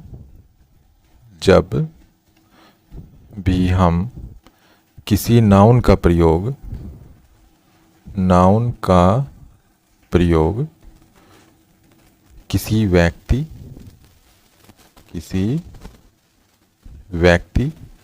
या समूह, ठीक है, किसी व्यक्ति या समूह को एड्रेस करने के लिए करते हैं,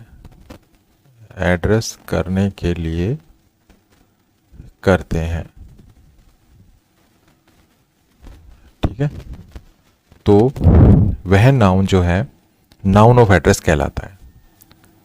तो वह नाउन क्या कहलाता है? नाउन ऑफ एड्रेस कहलाता है, ठीक है, कहलाता है।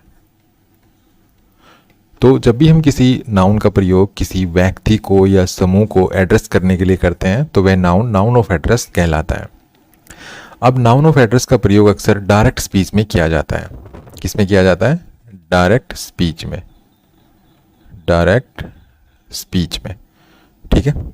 अब जिस तरह से हम इंटरजेक्शंस का प्रयोग करते हैं, आपने देखा होगा इंटरजेक्शन का प्रयोग, जैसे एक मैं सेंटेंस लिखूं, अलास माई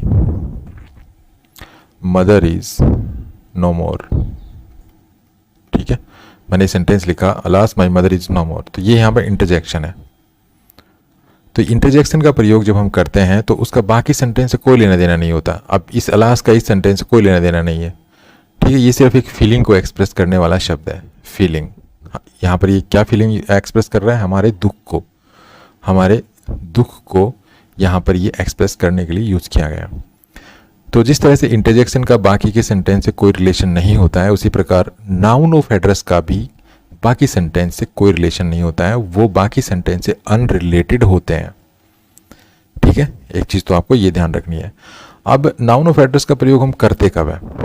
देखिए, जब भी हम किसी व्यक्ति का ध्यान अपनी ओर आकर्षित करना चाहें तो हम उसका नाम लेते हैं, ठीक है, हम उसका नाम लेंगे, उसको पुकारेंगे। तो जो भी नाउन हम यूज़ करेंगे ना उस पर्सन के लिए या उस समूह के लिए, तो हम वो नाउन जो है ना उसको हम नाउन ऑफ एड्रेस की फॉर्म में लिखेंगे। और जब भी हम किसी नाउन को नाउन ऑफ एड्रेस बनाकर लिखते हैं तो उसको बाकी सेंटेंस से कोमा लगा के सेपरेट करते हैं, ठीक है। अब ये चीज़ आपको समझ में आएगी इन एग्जाम्पल्स से। अब इन एग्जाम्पल्स को देखिए। Kamal, I need you to help me with the dishes. अब यहाँ पर मैं कह रहा हूँ कमल से कि कमल, मुझे तुम्हारी हेल्प की ज़रूरत है। तो यहाँ पर मैं कमल को मैंने बोला, डायरेक्ट उसका नाम लिया। तो यहाँ पर जो कमल है ना, ये यहाँ पे नाउन ऑफ एड्रेस है, ठीक है। अब इसको मैंने कोमा से अलग किया है। मेरा सेंटेंस तो ये है मेरा सेंटेंस, इसको मैंने कोमा से अलग करके लिख दिया है। इससे लग रहा है कि मैं कमल को बोल रहा हूँ कि भाई Kamal, I need you to help me, मैं चाहता हूँ कि आप मेरी मदद करें। तो मैंने कमल का ध्यान आकर्षित करने के लिए मैंने यहाँ पे इसको कमल नाम यहाँ पे यूज़ किया। तो ये यहाँ पे मैंने नाउन यूज़ किया, इसको मैं कहूँगा नाउन ऑफ एड्रेस। इसका इस सेंटेंस के किसी भी पार्ट ऑफ स्पीच से मतलब लेना देना नहीं है, किसी भी वर्ड से लेना देना नहीं है। इसी प्रकार से देखिए, can I have some money mom, तो यहाँ पर ये मॉम, मैंने अपनी मम्मी को एड्रेस करने के लिए कहा मॉम, तो यहाँ पर मैंने इसको कोमा से अलग किया, तो ये नाउन ऑफ एड्रेस है। इसका यहाँ इस सेंटेंस से, जो मेरा ओरिजिनल सेंटेंस है, इससे कोई लेना देना नहीं है, ठीक है। यहाँ पे देखिए, sorry principal, I didn't see you there, कि मिस्टर प्रिंसिपल सॉरी, मैंने आपको वहाँ नहीं देखा। तो यहाँ पे मिस्टर प्रिंसिपल, मैं प्रिंसिपल को कह रहा हूँ, तो यहाँ पर ये नाउन ऑफ एड्रेस है। यहाँ पे देखिए, मैं एक समूह को एड्रेस कर रहा हूँ, class please take out your text books, तो यहाँ पर क्लास, ये जो नाउन है, ये नाउन ऑफ एड्रेस है। तो इस प्रकार से जब भी मैं किसी व्यक्ति या वस्तु का ध्यान आकर्षित करने के लिए मैं कोई नाउन यूज़ करता हूँ तो उसको मैं कहता हूँ नाउन ऑफ एड्रेस। ये किस्म से देखने में इंटरजेक्शन जैसे लगते हैं। जिस प्रकार से इंटरजेक्शन का बाकी सेंटेंस से कोई लेना देना नहीं होता है, वो बाकी सेंटेंस से अनरिलेटेड होते हैं, उसी प्रकार नाउन ऑफ एड्रेस भी बाकी सेंटेंस से अनरिलेटेड होते हैं, ठीक है। इनका प्रयोग अक्सर डायरेक्ट स्पीच में किया जाता है, इनडायरेक्ट स्पीच में इनका प्रयोग नहीं किया जाता है, ठीक है। जैसे मैं एक सेंटेंस लिखता हूँ, जैसे ये सभी सेंटेंस है ना, ये डायरेक्ट स्पीच में है, ये मान के चलना आप, ठीक है। इनको इनडायरेक्ट स्पीच में नहीं कहेंगे, ये सभी डायरेक्ट स्पीच में है। तो आपने नरेशन किए होंगे तो वहाँ पे आपने ये सेंटेंस, इस टाइप के सेंटेंस देखे भी होंगे डायरेक्ट स्पीच में, जैसे the teacher sad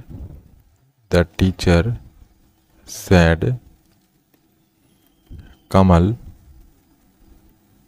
have you done your homework, have you done your homework,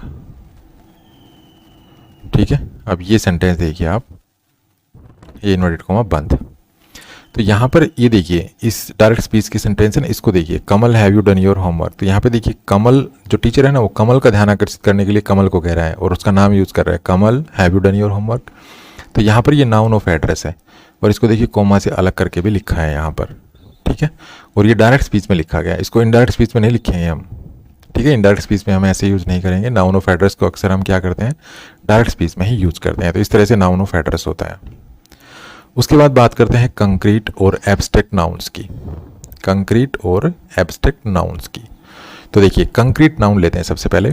तो कंक्रीट नाउन्स उन पीपल, प्लेसेस और एनिमल्स और थिंग्स का नाम होता है जो फिजिकली टेंजिबल होते हैं, जो फिजिकली टेंजिबल होते हैं, यानी उन्हें देखा जा सकता है, उनको टच किया जा सकता है, ठीक है। या उनमें हम कह सकते हैं कि कोई फिजिकल प्रॉपर्टी होती है। अब जिसमें कोई फिजिकल प्रॉपर्टी होगी उसी को हम टच कर पाएंगे, जाहिर सी बात है।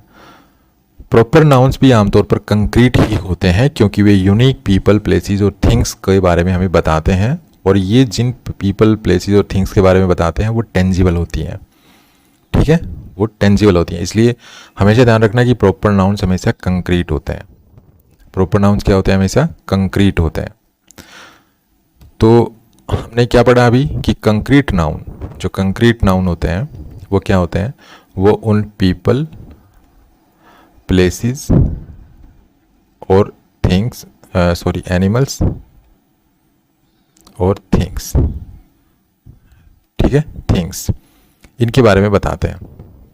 और ये ऐसे पीपल, प्लेसेस और एनिमल्स और थिंग्स के बारे में बताते हैं जो टेंजिबल होते हैं, जो फिजिकली टेंजिबल होते हैं। क्या होते हैं, फिजिकली टेंजिबल होते हैं। तो यहाँ पे लिख दिया देता हूँ, फिजिकली टेंजिबल। टेंजिबल का मतलब क्या होता है, मूर्त, ठीक है, जिसको हम देख सकते हैं, जिसको हम देख सकते हैं और जिसको हम टच कर सकते हैं। तो ऐसी जो भी पीपल, प्लेसेस और एनिमल्स और थिंग्स है जिनको हम देख सकते हैं, टच कर सकते हैं, ठीक है, तो इनको हम कहते हैं कंक्रीट नाउन। अब दूसरा इंपॉर्टेंट पॉइंट मैंने क्या बताया कि जो प्रॉपर नाउन्स होते हैं, जो प्रॉपर नाउन्स होते हैं वो भी जो है कंक्रीट नाउन ही होते हैं, कंक्रीट नाउन्स ही होते हैं। ये कंक्रीट नाउन्स क्यों होते हैं, क्योंकि ये ऐसे यूनिक पीपल, प्लेसेस और थिंग्स के बारे में बताते हैं जो टेंजिबल होती हैं। अब कुछ एग्जांपल देखिए, जैसे table, rocks, computer, chair, pen, mobile, book, ये सभी ऐसी वस्तुएं हैं जिनको हम टच कर सकते हैं, जिनको हम देख भी सकते हैं, क्योंकि इनमें फिजिकल प्रॉपर्टीज़ होती हैं, ठीक है, इनकी फिजिकल प्रॉपर्टीज़ होती हैं, इनकी फिजिकली शेप होती है, तो इनको हम कहते हैं कंक्रीट नाउन। अब बात करते हैं एब्स्ट्रैक्ट नाउन्स की। तो जैसा कि एब्स्ट्रैक्ट नाउन, जैसा कि नाम से ही पता है, एब्स्ट्रैक्ट नाउन्स इंटेंजिबल चीज़ों के नाम होते हैं। एब्स्ट्रैक्ट नाउन्स किसको कहते हैं, वो वस्तुएं जिनको हम ना देख सकते हैं ना उनको छू सकते हैं। तो जिन वस्तुओं को ना देख सकते हैं ना टच कर सकते हैं उनको हम कहते हैं एब्स्ट्रैक्ट नाउन्स। अब एब्स्ट्रैक्ट नाउन्स में किन किन के नाम आते हैं, किन किन चीज़ों के नाम आते हैं, तो एब्स्ट्रैक्ट नाउन्स में आते हैं इमोशंस, ठीक है, इमोशंस या फीलिंग्स के नाम, इमोशंस या फीलिंग्स के नाम। उसके बाद स्टेट्स के नाम आते हैं, स्टेट्स या कह लीजिए कंडीशंस के नाम। उसके बाद कंसेप्ट्स, कंसेप्ट्स या आइडियाज़ के नाम, या क्वालिटीज़, क्वालिटीज़ या कैरेक्टरिस्टिक्स के नाम, ठीक है, कैरेक्टरिस्टिक्स के नाम, इनके नाम आते हैं एब्स्ट्रैक्ट नाउन में। ये इनके जो भी नाम होते हैं ना वो आते हैं एब्स्ट्रैक्ट नाउन के अंदर, ठीक है। अब इनके एक एक एग्जाम्पल मैं आपको यहाँ पे समझा देता हूँ। जैसे ये देखिए, इमोशंस और फीलिंग्स के नाम देखिए, happiness, anger, love, fear, sadness, joy, states के नाम देखिए, स्टेट्स और कंडीशंस के नाम जैसे freedom, peace, cares, justice, health, poverty. उसके बाद कंसेप्ट्स और आइडियाज़ के नाम देखिए जैसे democracy, bravery, knowledge, beauty, truth, wisdom. उसके बाद क्वालिटीज़ और कैरेक्टरिस्टिक्स के नाम देखिए, kindness, honesty, courage, loyalty, patience, intelligence. ठीक है, तो ये जितने भी नाम है ना, ये सारे जो हैं एब्स्ट्रैक्ट नाउन्स है, क्योंकि इन नाउन्स को हम ना तो देख सकते हैं ना टच कर सकते हैं, क्योंकि इनकी कोई फिजिकल प्रॉपर्टी होती नहीं है, इसलिए इनको हम कहते हैं एब्स्ट्रैक्ट नाउन्स। ठीक है, आई होप आप समझ गए होंगे। अब हम चलते हैं काउंटेबल और अनकाउंटेबल नाउन की तरफ। देखिए, जो काउंटेबल नाउन और अनकाउंटेबल नाउन, जैसा कि इनके नाम से ही पता है, काउंटेबल नाउन क्या कौन से नाउन होते हैं? That can be counted, that can be counted, जिनको हम काउंट कर सकें, दैट कैन बी काउंटेड। तो जिनको हम काउंट कर सकें 1 2 3 4 5 6 इस प्रकार से, वो काउंटेबल नाउन होते हैं। और अनकाउंटेबल नाउन क्या होते हैं? अनकाउंटेबल नाउन होते हैं that can't be counted, that can't be counted. तो इनको हम कहते हैं अनकाउंटेबल नाउन्स। तो जिन नाउन्स को गिना जा सकता है 1 2 3 4 5 6, ठीक है, जैसे बुक है, आप गिन सकते हैं 1 बुक, 2 बुक्स, 3 बुक्स, 5 बुक्स। ठीक है, बोतल है, बोतल को आप गिन सकते हैं 1 बोतल, 2 बोतल्स, 3 बोतल्स। ठीक है, स्टूडेंट्स हैं तो स्टूडेंट को आप गिन सकते हो 1 स्टूडेंट, 2 स्टूडेंट्स। रूम है, आप गिन सकते हैं 1 रूम, 2 रूम्स। ठीक है, पेन है, आप गिन सकते हैं 1 pen, 2 pens, 3 pen, 50 pen, 70 pens. तो ये जो नाउन हुए ना, ये क्या हुए? ये हुए यहाँ पे काउंटेबल नाउन। ठीक है, ये क्या नाम हुए? ये काउंटेबल, क्योंकि इनको हम काउंट कर सकते हैं, तो काउंटेबल हो गए। ठीक है, इसके अलावा अब बात करते हैं अनकाउंटेबल की। लेकिन काउंटेबल नाउन के बारे में एक चीज़ और देख लेते हैं कि काउंटेबल नाउन के साथ हम ए या एन यूज़ कर सकते हैं। काउंटेबल नाउन के साथ आप ए या एन यूज़ कर सकते हैं, जैसे ए बुक, ए बोतल, a student, a room, a pen. ठीक है, तो इनके साथ हम ए या एन का प्रयोग कर सकते हैं। इन नाउन्स के साथ आप डिटर्मिनर भी वही यूज़ करेंगे जो नंबर्स को दर्शाते हैं, जैसे आप इनके साथ मैनी यूज़ कर सकते हैं। ठीक है, उसके बाद आप ए फ्यू यूज़ कर सकते हैं, फ्यू, ए फ्यू वगैरह ये यूज़ कर सकते हैं। तो ऐसे डिटर्मिनर्स यूज़ करना है आपको इनके साथ जो नंबर्स को दर्शाते हैं। उसके बाद बात करते हैं अनकाउंटेबल नाउन्स की। अब अनकाउंटेबल नाउन्स वो नाउन्स होते हैं जिनको हम काउंट नहीं कर सकते। ठीक है, ये काउंटेबल नाउन के विपरीत होते हैं। अब इनको अलग नहीं किया जा सकता, इनकी कोई इंडिविजुअल यूनिट्स नहीं होती, ना कोई इंडिविजुअल एलिमेंट्स होता है जिनके रूप में इनको गिना जा सके। इनसे पहले हम ए या एन भी नहीं लगा सकते। अनकाउंटेबल नाउन जो होते हैं ना, इनसे पहले आप ए या एन जो है वो नहीं लगा सकते। हालांकि द आर्टिकल लगा सकते हैं। ठीक है, डेफिनेट आर्टिकल जो होती है ना, द आर्टिकल, उसको सिचुएशन के अकॉर्डिंग लगा सकते हैं।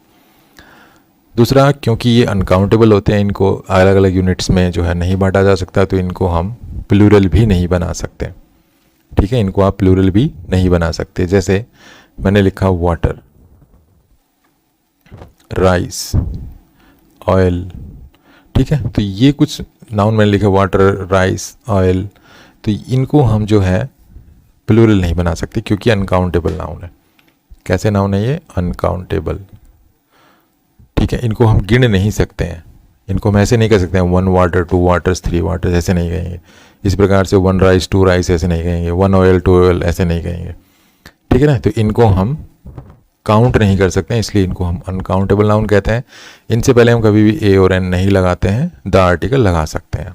मैं आपको अब यहाँ पर जो अनकाउंटेबल नाउन्स में कौन कौन से नाउन्स आते हैं उनके बारे में आपको एक बार बता देता हूँ। जैसे अनकाउंटेबल नाउन में आते हैं लिक्विड्स और सब्सटेंसेस के नाम, जैसे water, milk, oil, sand, air. ठीक है, तो ये अनकाउंटेबल नाउन्स होते हैं। दूसरा अनकाउंटेबल नाउन में आते हैं एब्स्ट्रैक्ट कॉन्सेप्ट्स, जैसे information, advice, knowledge, love, happiness. उसके बाद एब्स्ट्रैक्ट नाउन में आते हैं नेचुरल फिनोमिना, जैसे weather, rain, snow, lightning, thunder. उसके बाद एब्स्ट्रैक्ट नाउन में आते हैं कलेक्टिव और मास क्वांटिटीज़, जैसे furniture, equipment, luggage, baggage, clothing. उसके बाद आता है फूड और ड्रिंक्स के जो नाम होते हैं वो भी अनकाउंटेबल नाउन में ही आते हैं, जैसे ब्रेड, राइस, पास्ता, कॉफ़ी और चीज़। ठीक है, ये सारे अनकाउंटेबल नाउन्स में आते हैं। उसके बाद बात करते हैं कलेक्टिव नाउन्स की। देखिए, कलेक्टिव नाउन्स क्या होते हैं? कलेक्टिव नाउन्स वे नाउन्स होते हैं जो लोगों, जानवरों, वस्तुओं के संग्रह या समूह का बोध कराते हैं। कलेक्टिव नाउन क्या होते हैं? कलेक्टिव नाउन्स वे नाउन्स होते हैं जो हमें समूह का बोध कराते हैं, ग्रुप या कलेक्शन का नाम बोध कराते हैं। अब किसके ग्रुप या कलेक्शन का बोध कराते हैं?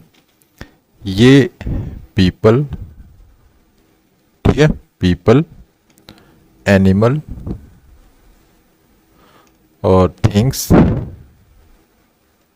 और बस, ठीक है, ऐसा होगा। पीपल, एनिमल और थिंग्स, इनके कलेक्शन का या ग्रुप का बोध कराते हैं।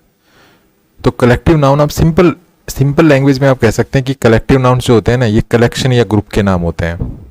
कलेक्टिव नाउन्स क्या होते हैं? ये किसी ग्रुप या कलेक्शन के नाम होते हैं, कलेक्शन का नाम, ठीक है, आप ऐसे समझ सकते हैं। किसी ग्रुप या कलेक्शन का नाम जो है ना, वो कलेक्टिव नाउन कहलाता है, ठीक है।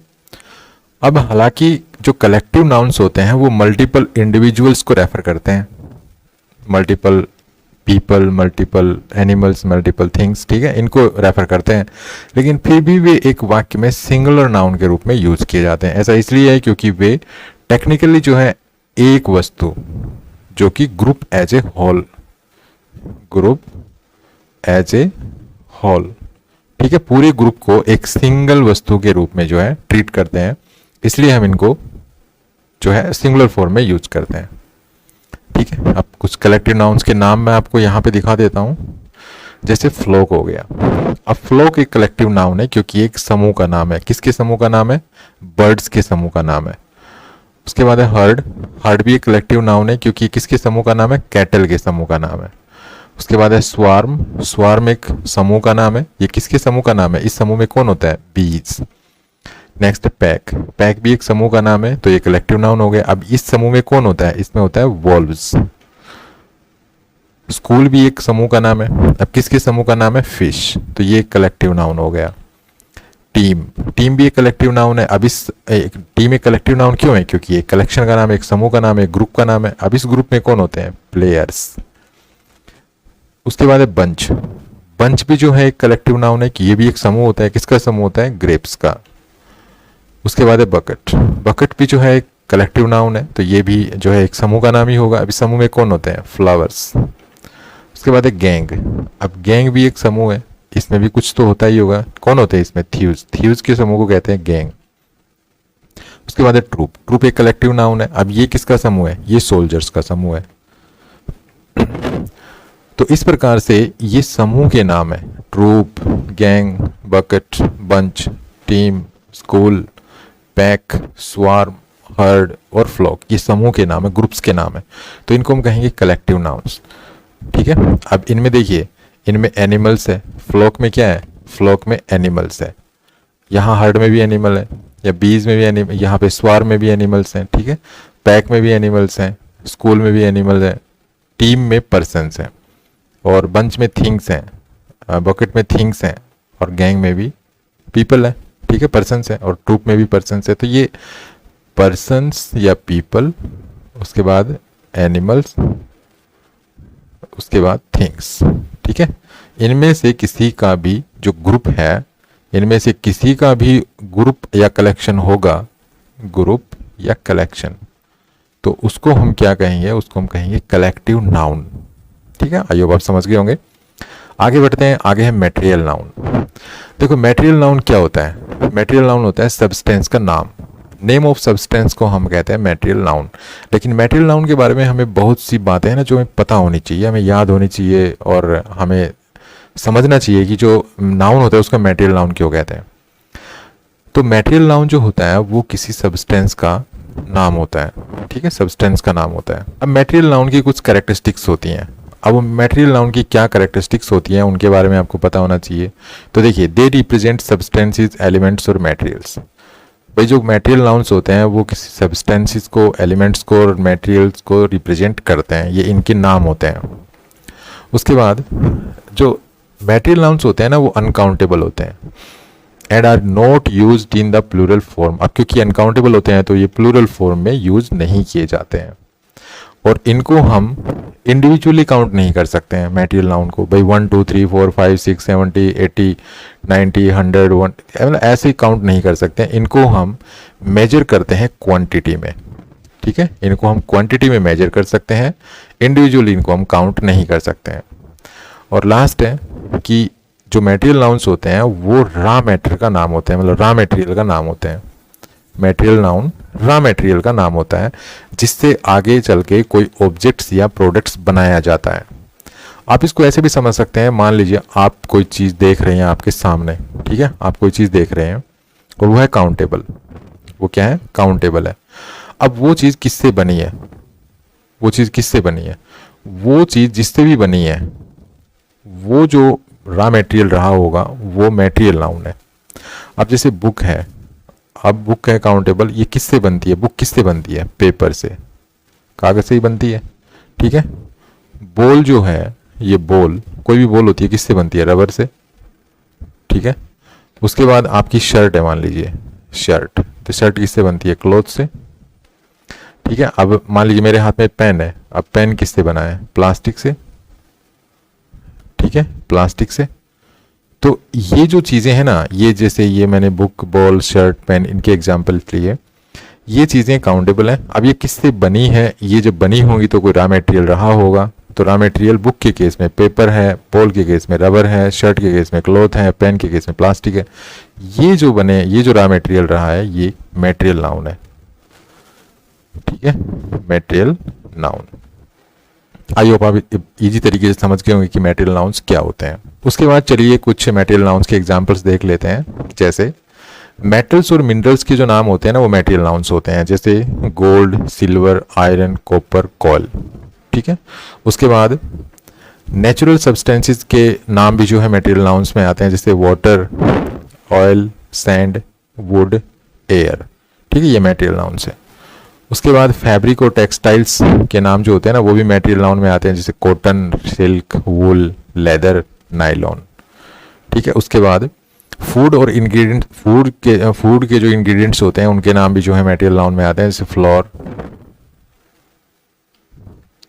उसके बाद है फूड इंग्रेडिएंट्स के नाम भी जो है मटेरियल नाउन में आते हैं, जैसे floor, rice, sugar, milk, Honey, ठीक है। तो ये सभी जो है ना, ये मटेरियल नाउन्स के एग्जाम्पल्स हैं। तो आपको ध्यान रखना है कि मेटल और मिनरल्स के नाम, फैब्रिक और टेक्सटाइल्स के नाम, नेचुरल सब्सटेंसेस के नाम, फूड इंग्रेडिएंट्स के नाम, ये सभी जो है मटेरियल नाउन्स होते हैं। उसके बाद इनको एक बार हम कुछ सेंटेंसेस में यूज करके भी देख लेते हैं, जैसे gold is use to make jewellery. Gold का प्रयोग ज्वेलरी बनाने के लिए किया जाता है। तो गोल्ड एक मटेरियल नाउन है, इसका प्रयोग किस लिए किया जाता है? ज्वेलरी बनाने के लिए, मतलब आगे जाके प्रोडक्ट क्या बना? ज्वेलरी। उसके बाद देखिए, she bought some silk for a new dress.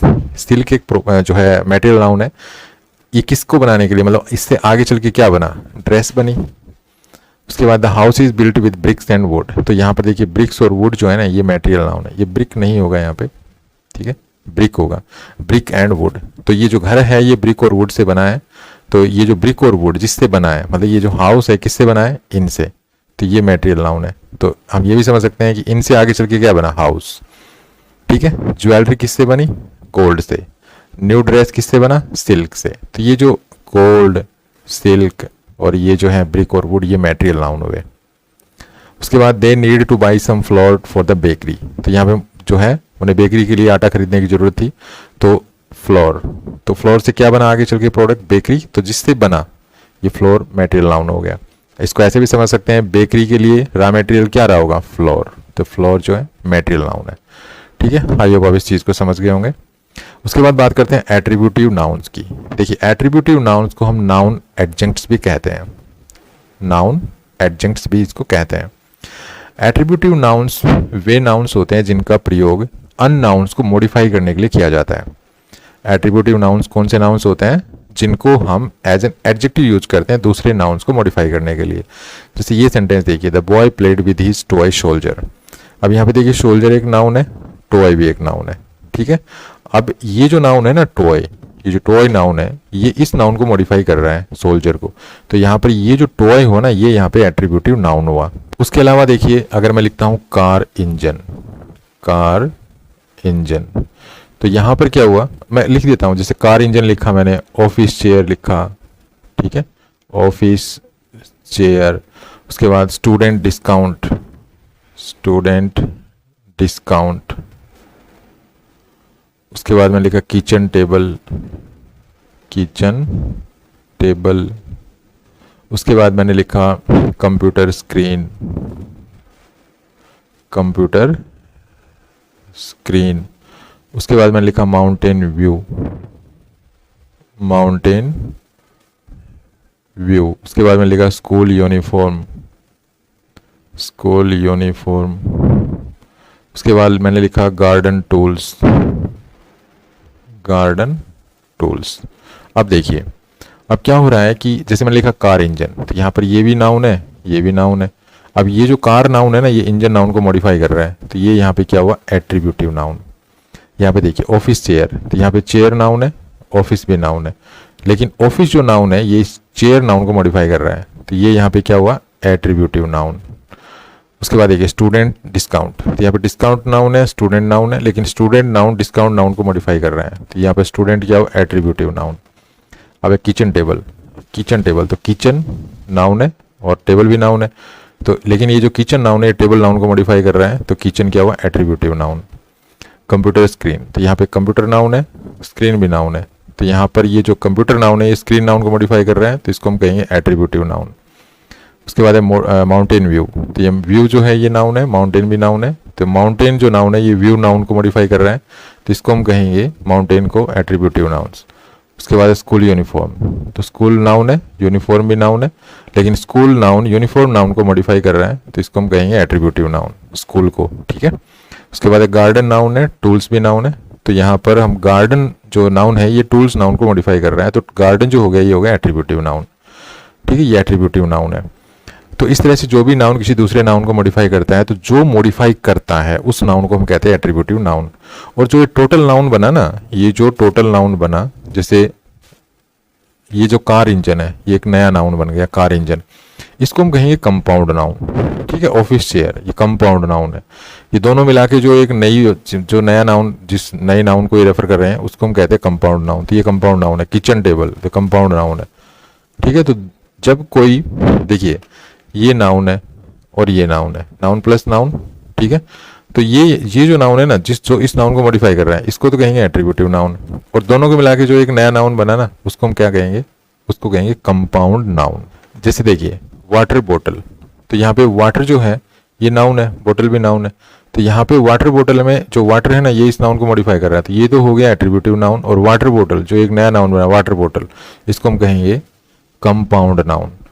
अब कंपाउंड नाउन और एट्रीब्यूटिव नाउन में डिफरेंस ये है कि जो एट्रीब्यूटिव नाउन होता है, जो एट्रीब्यूटिव नाउन होता है वो तो वो हमेशा वो नाउन होगा, हमेशा वो नाउन होगा जो दूसरे नाउन को मॉडिफाई करेगा, ठीक है, जो दूसरे नाउन को मॉडिफाई करेगा, तो ये नाउन एट्रीब्यूटिव नाउन हो जाएगा जो अगले नाउन को मॉडिफाई करेगा। लेकिन जो कंपाउंड नाउन है ना, वो compound noun noun plus noun से भी बन सकता है और एडजेक्टिव प्लस नाउन से भी बन सकता है, ये ध्यान रखना, ठीक है, एडजेक्टिव प्लस नाउन से भी बन सकता है।